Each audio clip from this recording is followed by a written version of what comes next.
سلام بچه‌ها، من مرسی هستم و خیلی خوش اومدید به یه ویدیو جدید از کانال بیتاشو. تو این ویدیو قراره گفتم آقا این همه چالش رفتیم، این ریاکشن و چالش نخندیم و اینا، یه ویدیو آزمایشی بریم. گفتم یه آزمایش ساده بریم با بازدهی بالا.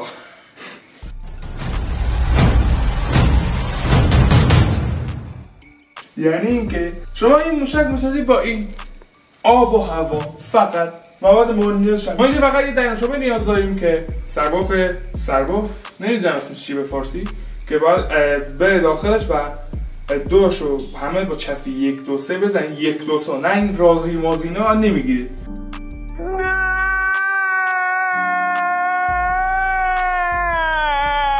فقط 1 2 3 که میگیره و نمیشه هوا آوازش رد بشه، پس از چسب 1 2 3 حتما استفاده کنید و اینکه داخلش رو سوراخ کنید و این سرباف از توش رد کنید که این درونورش رو چسب بزنید. برای عملی کردن این آزمایش فقط کافیه بطری رو بیارید، 1 سرمش آب بریزید و از بالا در رو میذارید، سفت میکنید خیلی زیاد، ترونپر میارید میزنید.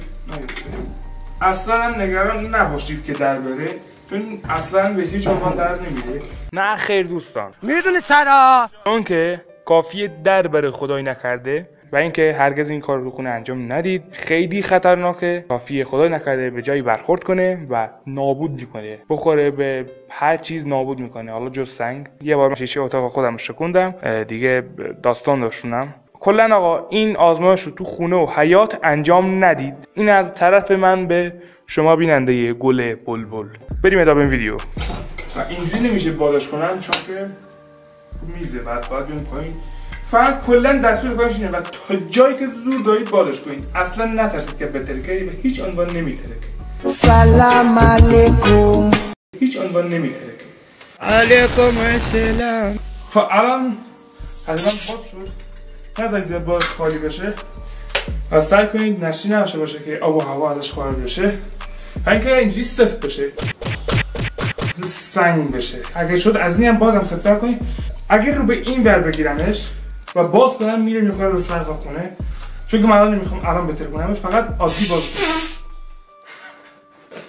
عادی بازش میکنم و فعلا هیچ خطری نداره که بریم بیرون آزمایشش کنیم چند بار. اگه بطری 2.5 لیتری داشتید اون خیلی بیشتر میره، پس این الان فقط 1.5 فکر کنم.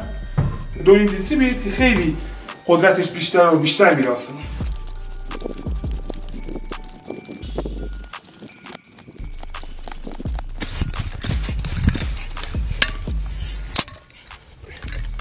خب دوستان الان اومدیم بالا و کامل بادش کردم و خیلی سفت شده. الان میخوام بس سال چرا که این گرما خودو پوشیدم برای اینکه آب ازش میپاشه این ورون، و وقتی میره آسمون خیس میشم. میتونید دیگه ببینید حالا مثلا دوربین وایسم اینجوری که آب رو به در بطری باشه و رو پایین باشه. شما یه دست از وسط میگیری و در رو باز میکنی، ناگهان نه آروم آروم، نه یهو در رو باز میکنی میره آسمون با خاطر فشار هوا. هوا بذاری کج و کله اینجوری بگیری زیاد خوب نمیره. ممکنه بره ولی انقدر خوب نمیره که مثلا این مستقیم بره. و کمی ازش دور وایسی. حالا 1 2 3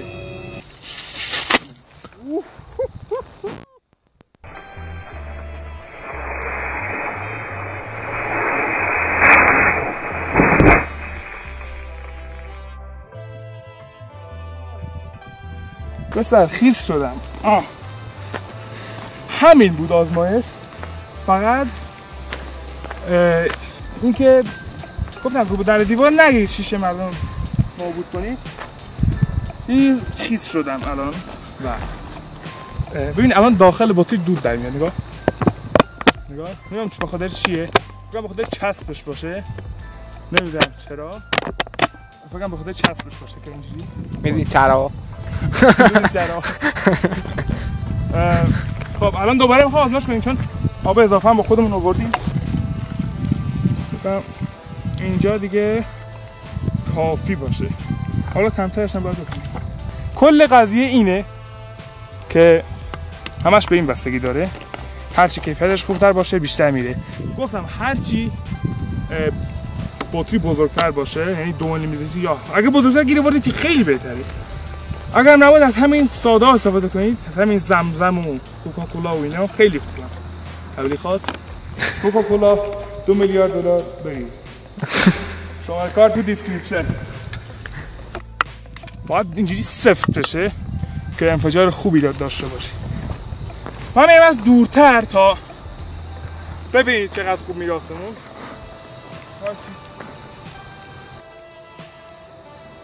با رمز میزنیم آمریکا. آمریکا کدوم؟ آقا اینا میره خودکاره خودش پیدا میکنه تو راه. خیلی شد میخواد با رمز شقال قمر 3 2 1.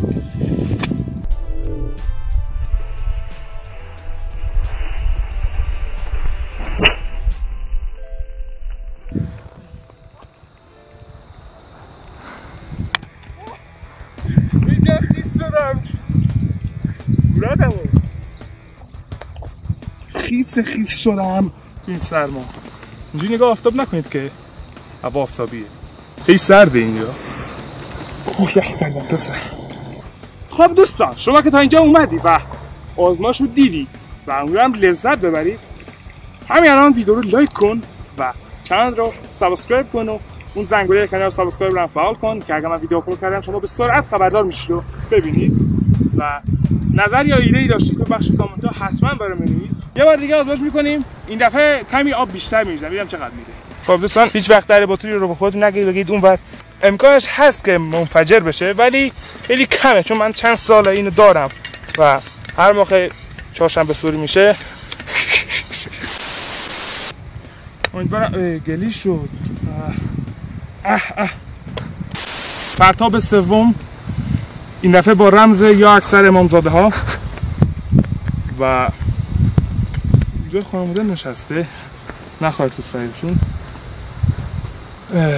فعلا خوش شدم دوباره قرار خیس بشم. پس بریم کمی از دور. امیدوارم صدا بیاد و اینکه بچه‌های پشت صحنه 1 2 3 بذارید.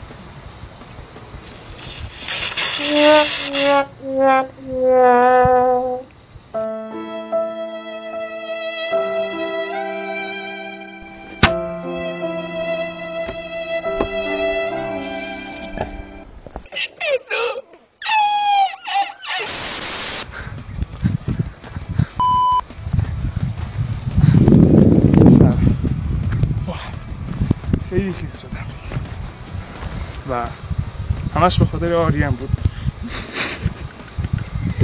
ببینید اگه عملیش نشه اینجوری میشه و کلی خیس میشید. من باید سرما بخورم، چرا نمیخورم؟ همینه که دوباره اولی انفجار رخ داد و اینکه آبمون تموم شده الان دیگه نمیتونیم. الان من کاملا خیسم. 30 لاتی بگیرم. داشتیای خودم. اینم از ویدیوی علمی و آزمایشی و ناسا بود. این یکی از چیزهای ناسا بود که من یه مدت اینجا کارمند بودم و اطلاعاتشون رو دزدیدم و آوردم برای شما ویدیو گرفتم. آقا دیگه بریم. خداحافظ. من یخ کردم. خداحافظ.